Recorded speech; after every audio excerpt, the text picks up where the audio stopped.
आंवला न्यूज के लिए एम्स ऋषिकेश से योगेश टिमरी की ये खास रिपोर्ट। कोरोना का कहर तो अभी पेंडिंग है।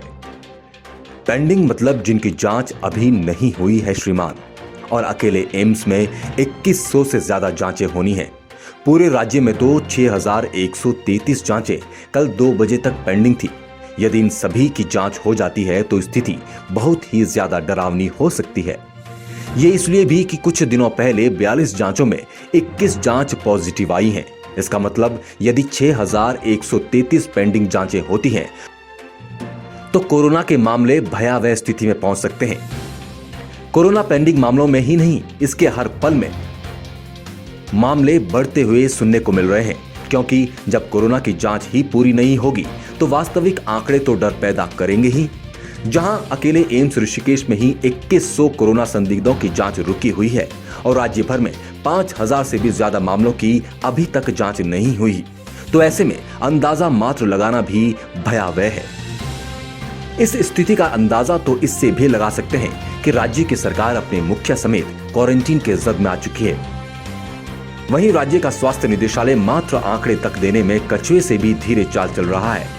यहाँ कैबिनेट मंत्री सतपाल महाराज, उनकी पत्नी अमृता रावत समेत परिवार के 6 सदस्य कोरोना संक्रमण में एम्स ऋषिकेश में भर्ती हैं, और ये सरकारी स्वास्थ्य विभाग मात्र कोरोना के आंकड़े अपनी ही वेबसाइट में समय से नहीं डलवा पा रहे हैं, जिसका नतीजा ये हो रहा है कि कोई अपनी खबर में राज्य भर के कोरोना संक्रमितों का आंकड़ा 1000 से पार बता रहा है तो कोई 900। स्वास्थ्य विभाग की मात्र आंकड़े तक उपलब्ध करवाने में हालत खराब दिख रही है। आज दोपहर 2:40 तक इस विभाग ने कल रात्रि 8 बजे वाला आंकड़ा तो क्या, आज दोपहर 2 बजे वाली हेल्थ बुलेटिन तक रिलीज नहीं की। स्थिति इसलिए भी बदतर है कि राज्य भर में 6000 से भी ज्यादा कोरोना जांच पेंडिंग है, और अब जो जांचें आ रही हैं उसमें अधिकतम कोरोना पॉजिटिव ही आ रहे हैं। कैबिनेट मंत्री सतपाल महाराज की पत्नी अमृता रावत के कोरोना संक्रमित के बाद हुई 42 कोरोना संदिग्धों की जांच में 21 जांच कोरोना पॉजिटिव आई है, जिसमें महाराज के परिवार के 6 सदस्य संक्रमित पाए गए।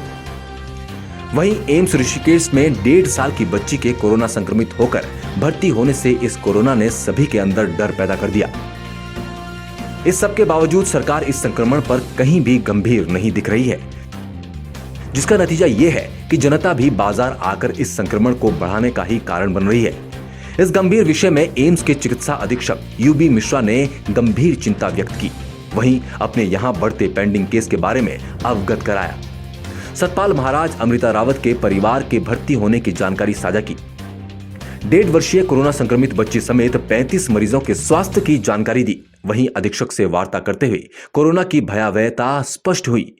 हमारे पास कई जगह से सैंपल्स आ रहे हैं, देहरादून से भी सैंपल आ रहे हैं स्टेट के ज़रिए, तो लैब में करीब 2100 सैंपल आज की डेट में पेंडिंग है, और हम इनको डिफरेंट जो हमारे पास स्टोरिंग कैपेसिटी है उसमें स्टोर करते हैं। हालांकि ऐसा प्रतीत हो रहा है कि यदि ज़्यादा सैंपल आए तो किसी भी क्षण हमारी जो स्टोरिंग कैपेसिटी है वो ख़त्म हो सकती है। आजकल सैंपल्स में पॉजिटिविटी काफ़ी बढ़ गई है, केसेस में भी पॉजिटिविटी बढ़ गई है। कल रात में हमारे यहाँ कुछ वीआईपी लोग भी एडमिट हुए हैं, करीब 6 वीआईपी लोग एडमिट हुए हैं, और एक छोटा बेबी भी है, लेकिन ईश्वर की कृपा से सारे ही लोग स्टेबल हैं। हालांकि पॉजिटिव हैं लेकिन वो स्टेबल हैं। ऐसे में सरकार के लॉकडाउन में ढील देने का तर्क इस संस्थान को भी समझ में नहीं आया। आंवला डिजिटल मीडिया सरकार के लॉकडाउन में दी गई ढील के तर्कों को समझने का प्रयास कर रही है, जिसे आप तक भी खबरों के माध्यम से पहुंचाया जा रहा है। यदि आपके दिमाग में कोरोना के बढ़ते मामलों के बीच लॉकडाउन में दी गई ढील का सही तर्क समझ में आता है तो हमें भी बताएं, और हम अपने सम्मानित दर्शकों तक उस महत्वपूर्ण जानकारी को साझा करेंगे। हम आमजन से जुड़ी हुई खबरों को ही महत्व देते हैं। चैनल को सब्सक्राइब करें और बेल आइकन को जरूर दबाएं। अपनी गंभीर समस्याओं को साझा करें।